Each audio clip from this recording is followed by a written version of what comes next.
pelarian IKS yang diduga melakukan penganiayaan di Banjarinas Mumbul, Desa Jungutan, Bebandem akhirnya terendus jajaran unit reskrim Polsek Bebandem. Pada Rabu 8 Maret IKS berhasil diamankan di gubuknya di wilayah tempat penganiayaan. Menurut informasi, IKS menganiaya IKD pada Minggu 5 Maret. Namun pelaku sempat melarikan diri selama 3 hari sebelum akhirnya berhasil diringkus personel Polsek Bebandem.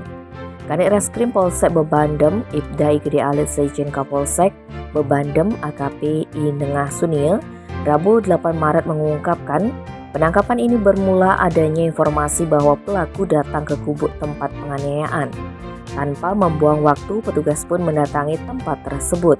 Sesampainya di sana, polisi tidak langsung menemukan pelaku lantaran pelaku bersembunyi di belakang tumpukan kayu bakar.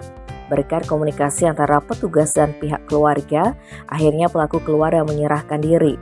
Untuk diketahui, IKS melakukan penganiayaan terhadap IKD dengan cara menyerang korban menggunakan sebatang kayu enau yang mengenai kepala korban.